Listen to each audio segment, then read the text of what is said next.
When I was 10 years old, my best friend's dad decided to teach the two of us about computers. Now, I was excited. I was ready to learn how to hack, to be among the likes of Felicity Smoke and other superheroes. I was ready for the life of espionage and adventure that awaited me. Unfortunately, I didn't learn how to hack, but he started off the lesson by saying, "You are the product." Now, this confused my 10-year-old self, so he further explained that every time I looked at a YouTube video or I Googled something, this information was collected and then it was used.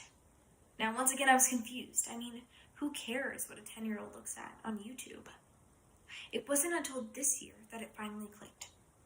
I was watching the documentary The Social Dilemma when once again I heard those very words, "You are the product."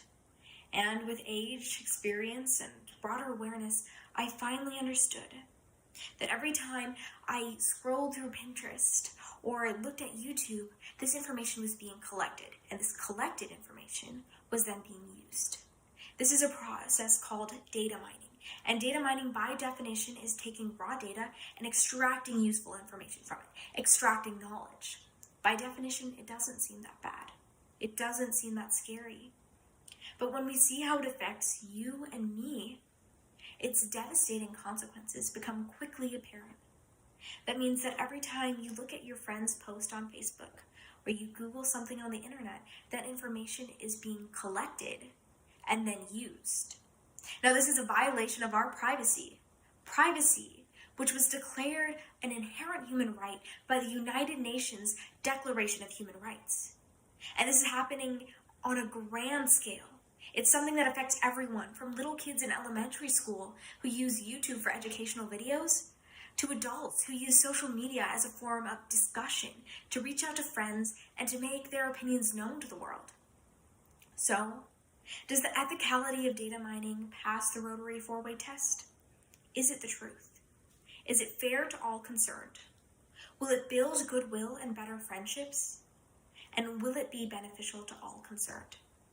So, is it the truth?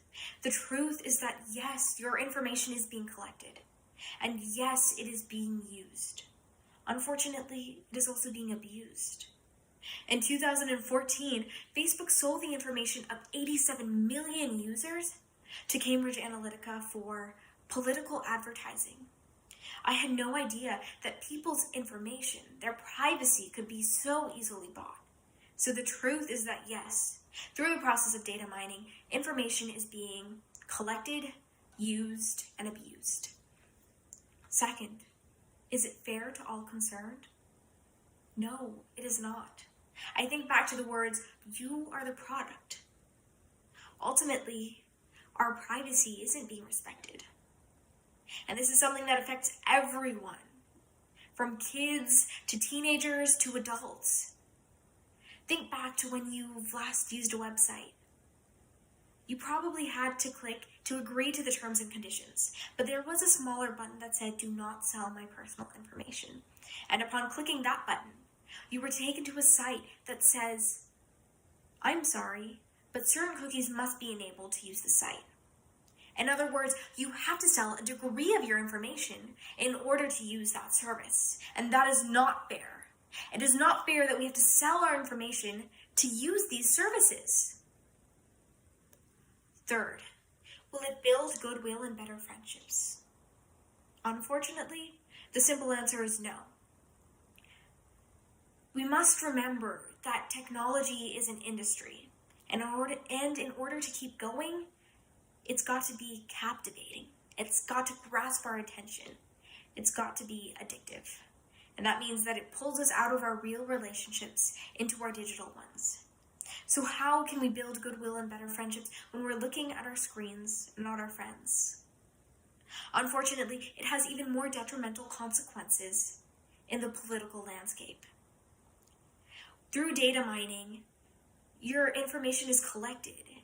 So that way, the next time you look something up, it'll suggest things you want to see to keep you coming back to the service.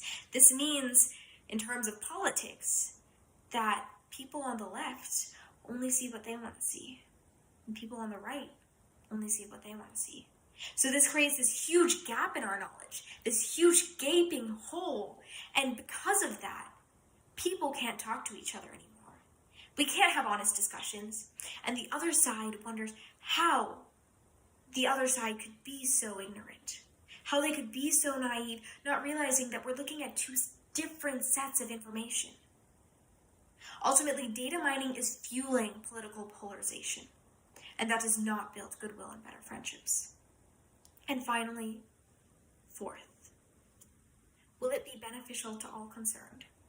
Now, in order to look at this question in the proper light, we have to see how it will affect everyone. So yes, it benefits technology companies. It benefits social media companies because through this, they're able to enhance the user experience. But the general public, it hurts them. Ultimately, our privacy is being violated. We're being seen as products, not people. And this is happening on such a wide scale, and we don't have a say. It is not benefiting us. So, data mining fails the rotary four-way test. The truth is that our information is being taken and sold and used. It is not fair to us because we have no say. It does not build goodwill and better friendships. And it does not benefit us. So therefore, it is not beneficial to all concerned. So, what can we do? Well, I encourage you to use a search engine other than Google. Something that will protect your privacy, not exploit it. That next time you look at an article on the internet, click the "Do Not Sell My Personal Information" button.